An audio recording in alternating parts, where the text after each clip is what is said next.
Devaya. Om Namo Bhagavate Vasudevaya. Hare Krishna, dear devotees. So we'd like to seek the blessings of Radha Madhava, Radha Shyamsundar, Krishna Balaram, Bhagavad, Gaunitai, Srila Prabhupada, and the assembled devotees. Today we wanted to cover chapter 4, which is entitled Transcendental Knowledge or Gyan Yoga. Now, just a very quick, I tell you, yes, let's do the summary of this chapter. Spiritual knowledge is known as Shruti. There's two types of spiritual knowledge, Shruti and Smriti.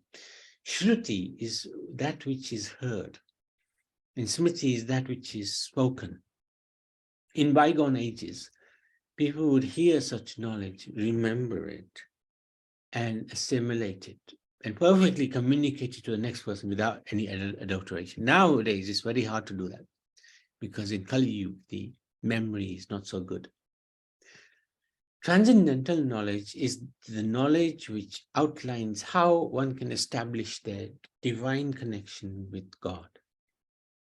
Very important. A famous Vedic quote is, aim to see God through the ears rather than the eyes. Our eyes can deceive us, but ears are a little bit more reliable. For example, if there's a robbery taking place in our home at the middle of the night, we may not be able to see because it's dark, but we might be able to hear any sound. So the sense of hearing is a little bit more sharper than the eyes. Eyes can deceive us. So what are the themes of this chapter? How transcendental knowledge is passed down and its effects. How the Lord reciprocates with everyone. The different types of karma. Action, forbidden action, inaction. Importance of knowledge and taking shelter of a guru. So these are the four main things that come in this chapter.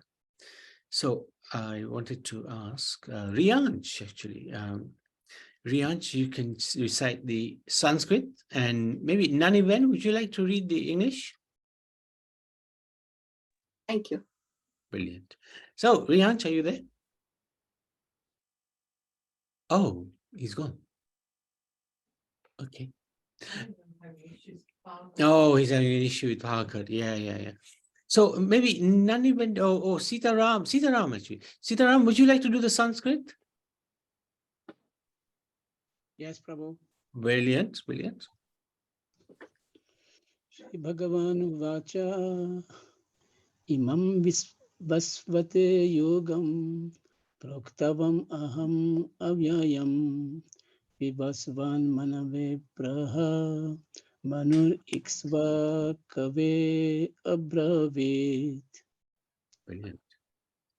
The personality of Godhead, Lord Shri Krishna said, I instructed this imperishable science of yoga to the sun god Vivaswan, and Vivaswan instructed it to Manu, the father of mankind, and Manu in turn instructed to Ikshvaku.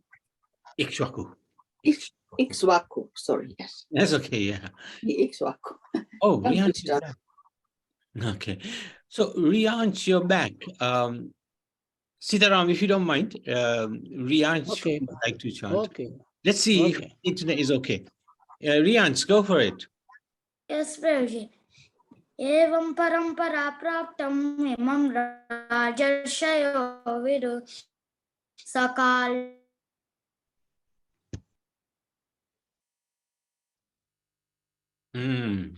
We lost you.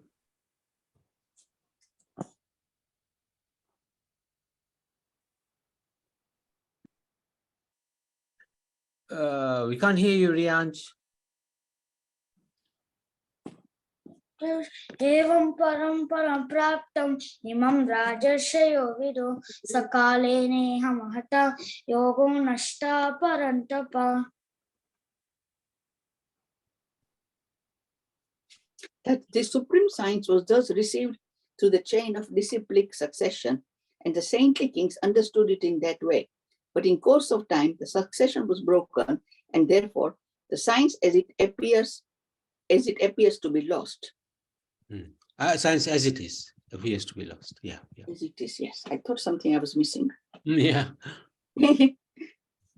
to wake up. Saevayam mayatidya yoga prokta puratana bhaktosi me sakta chete saka chete rahasyam hi etaruttamam.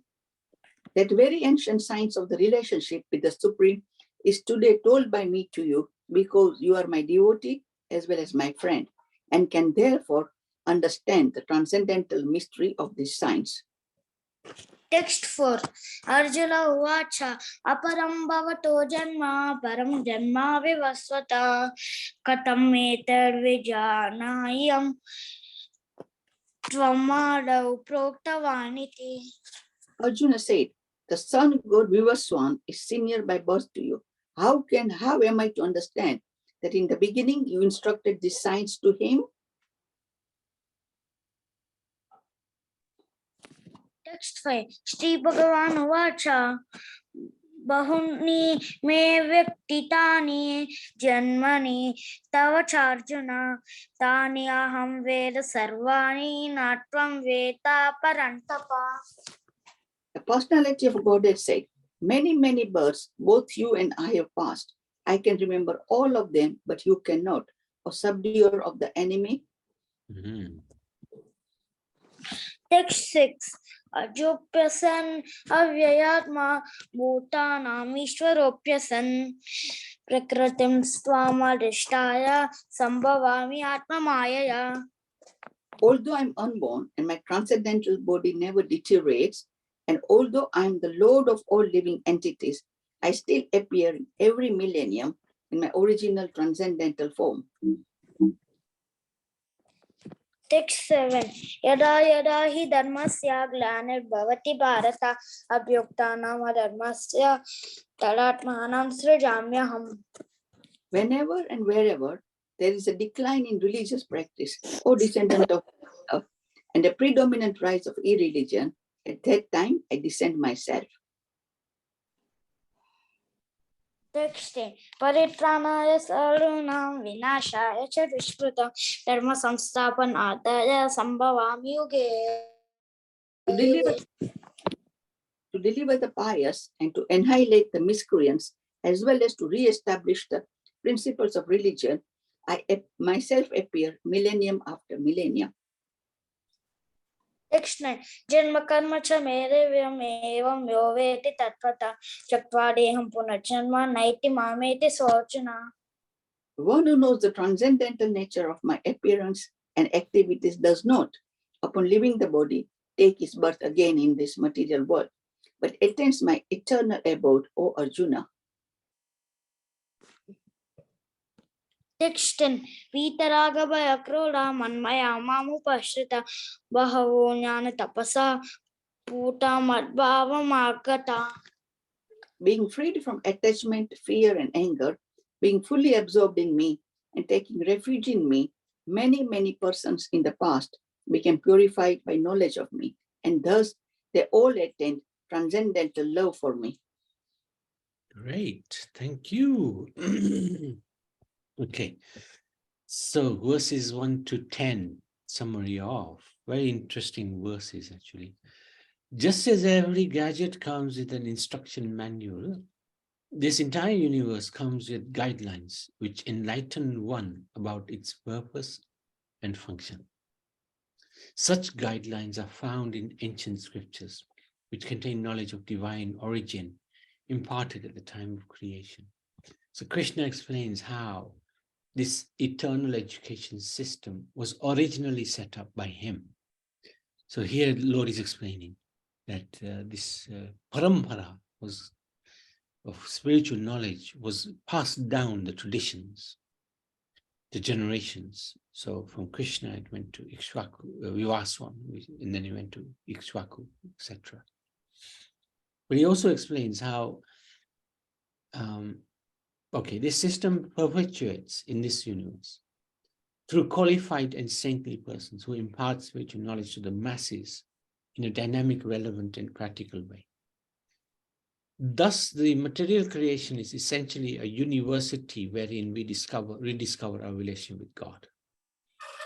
As the creator and maintainer Krishna periodically appears in the world to re-inject spirituality. So sometimes this chain of disciplic succession gets broken.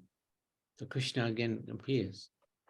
He removes materialistic influences and ensures the smooth functioning of the universe. So understanding Krishna is a secret to success. Because Krishna also explains in text number 9, one who understands the transcendental nature of Krishna's birth and activities does not, upon leaving this material world, return back to this world. It goes back to the spiritual world.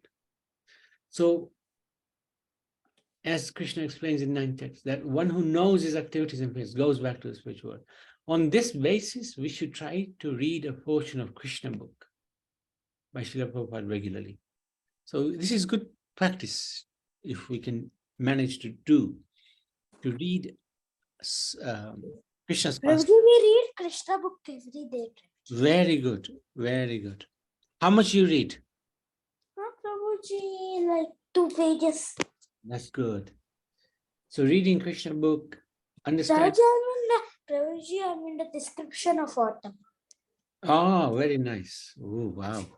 Very nice description. So this Krishna book gives us a very good idea of Krishna's appearance, Krishna's activities, and the more we can try to assimilate this information within our hearts, in our intelligence, then the better placed we will be to connect with Krishna. So it's always good to know somebody, if we love somebody, then we want to know everything about them. From the time they wake up to the time they go to sleep. We want to know everything because we're very interested. So when we show Krishna our interest by reading about him, then he also takes an interest in us. This reciprocates. So this is very, very nice. Krishna has given us fantastic facility. Prabhupada's done so much hard work for us. And it's always very, very good to interact with these personalities and with the Supreme Lord as well. So this is the first connection, first lesson. Connect with Krishna. Connect with him through reading about him. Very important. Okay, let's carry on.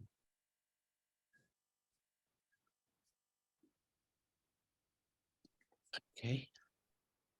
You can carry on, Riyaj. Yes, Prabhuji. Text 11. Ye yatamam prabhajante tamstataiva bhajamyaham mama vartamanu vartante manushya partha sarvasha. As all surrender unto me, I reward them accordingly.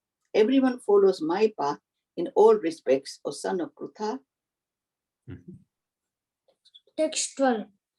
Kangshanta karma nansiddham yajanta hi iha devata shipram him manushe loka siddhar bhavati karmaja. Men in this world desire success in fruitive activities, and therefore they worship the demigods. Quickly, of course, men get results from the fruitive work in this world. Text 13. Chaturvanyamaya srishtam gunakarma vibhagasha tasya kartaram apimam vidya kartaram avyayam. According to the 3 modes of material nature and the work associated with them, the 4 divisions of human society are created by me. And although I am the creator of this system, you should know that I am yet the non-doer, being unchangeable. Text 14. Namam karmani limpanti name karma phale spriha iti mamyo abhijanati karma bedna sabhajyate. There is no work that affects me, nor do I aspire for the fruits of the action. One who understands this truth about me also does not become entangled in the fruitive reactions of work. Text 15. Evam nyatva kritam karma purver api mumukshubhi kuru karma eva tasmatvam purve purvataram kritam. All the liberated souls in ancient times acted with this understanding of my traditional nature. Therefore, you should perform your duty following in their footsteps. Text 16. King We just take a little break there because these few texts are really important. Most people know something about religion, something about God, but their understanding can often be hazy, confused.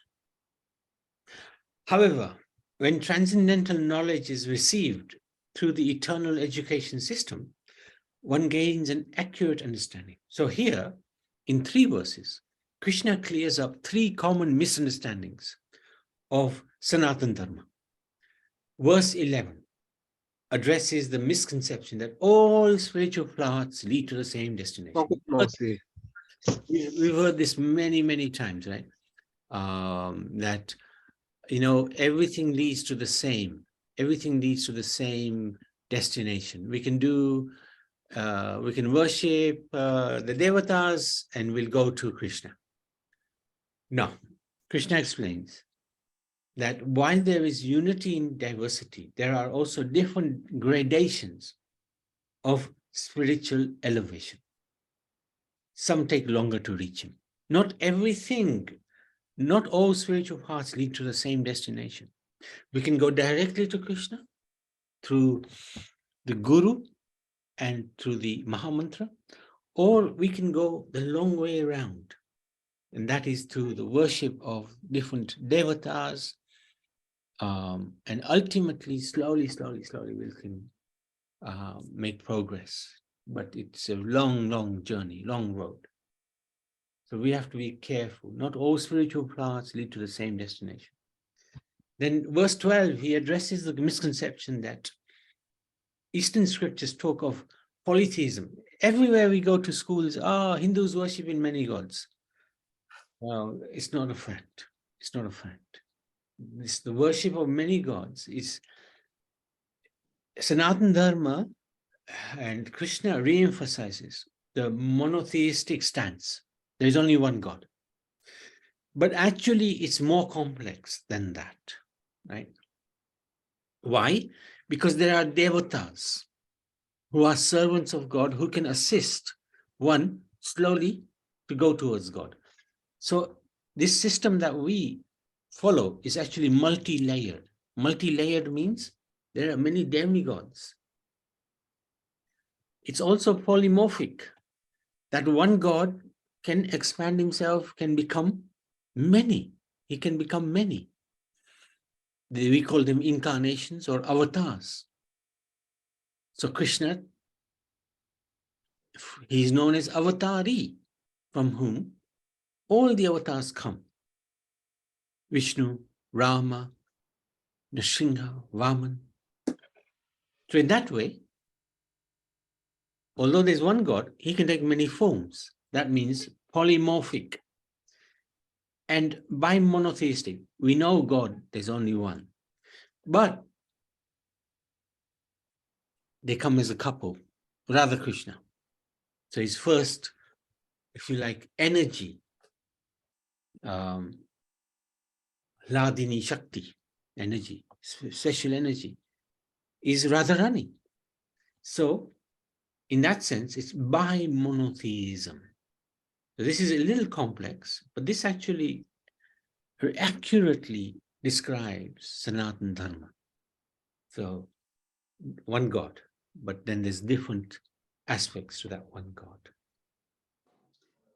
So, Prabhuji, the multi-layered means different demigods, does it? Yeah, multi-layered means the different devatas who can assist in the journey. Correct. Like the gopis who are praying to Mother Katyani, like Mother Durga, to obtain Krishna. Does that make sense, Naniman? Yes, yes. Yeah. So this is quite an interesting philosophy, multi-layered, polymorphic. Polymorphic is many forms of the one God, and by monotheism. Mm. Because, Godhead is very complex, or it can be very straightforward, but we can also understand it in a more accurate way if we want to. Prabhuji, do everybody believe in Radha Krishna? Not necessarily, but they may do Sitaram or Lakshmi Narayan. Yes. Okay. Yeah, correct. And some, of course, feel that Vishnu is the source of Krishna, because when Krishna came to this world, he was Vishnu first, and then he transformed as Krishna.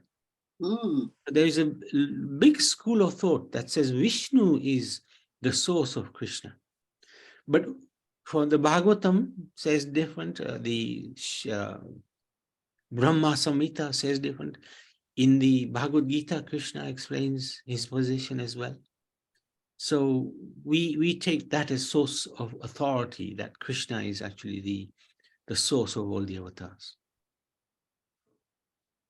If somebody says Vishnu, I don't think we should enter into argument with them. No, same person. It's the same person. Why worry about it? Whether it's Krishna, if they believe in Vishnu and they think Vishnu, fantastic. Why would we stop them? No need to argue. Absolutely agree. Okay, verse 13 addresses Hare the Krishna, Prabhuji. Hare Krishna. Yes, Prabhupada.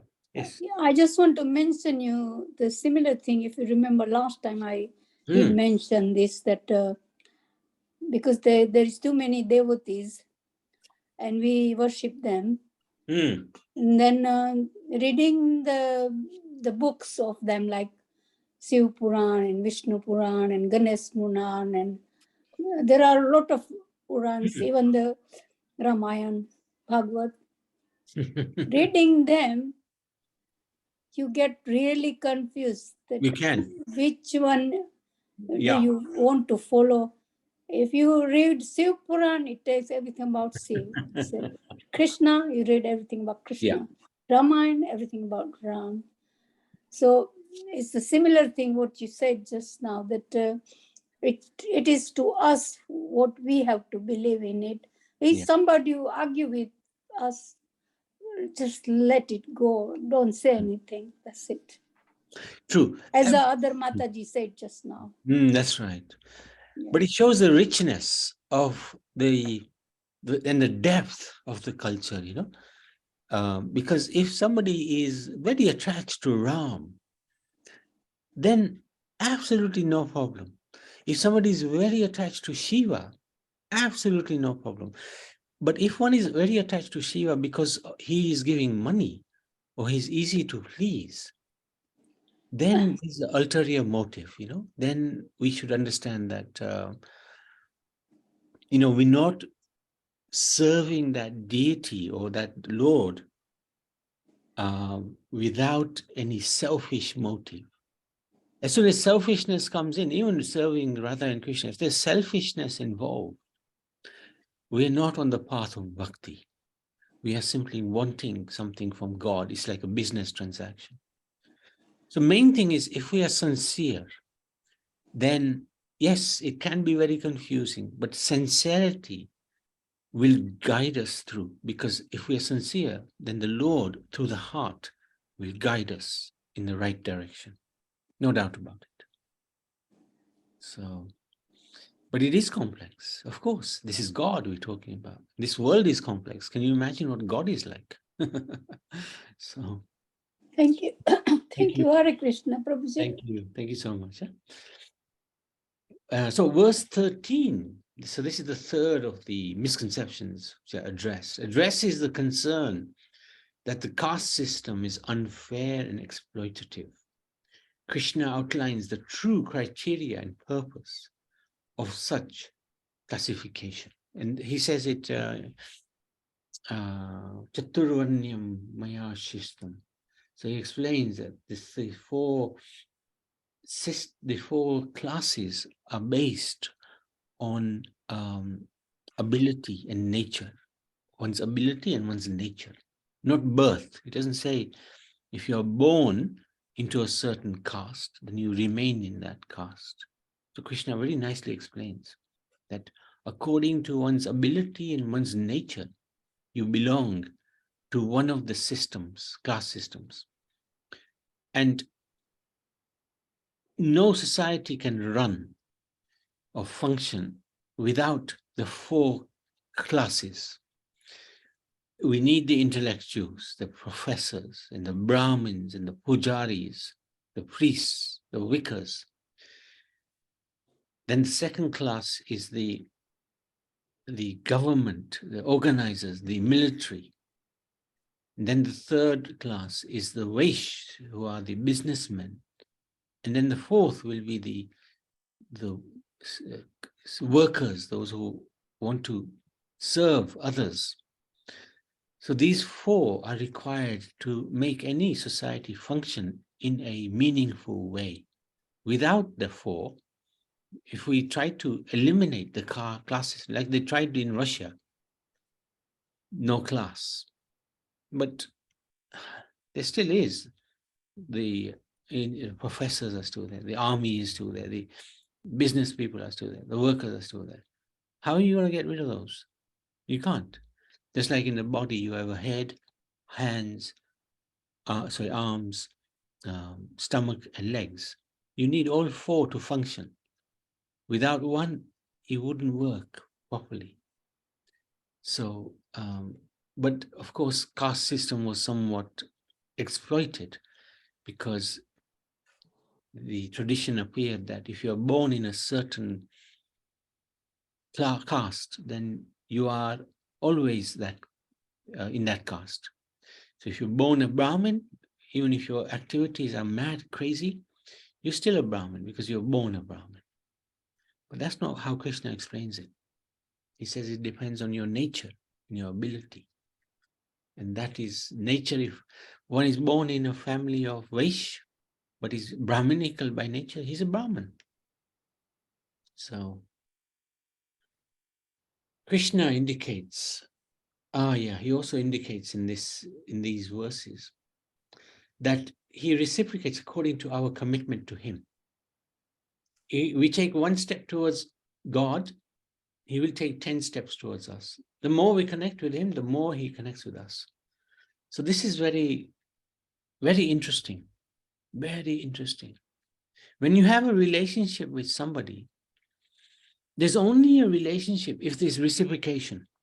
If it's one-way traffic, then there's no relationship. Then it's a false relationship. It's not a real relationship.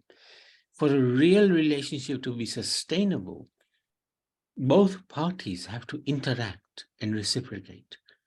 So Krishna is explaining here. Let's have a quick look. It's such a beautiful verse.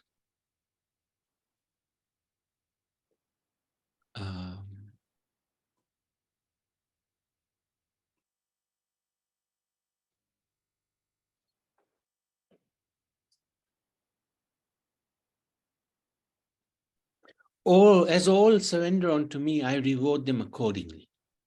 So if we approach Krishna, he will turn towards us. If we want to ignore him, he will also ignore us. He will fulfill our desires. So if we want to stay away from him, he will also stay away from us.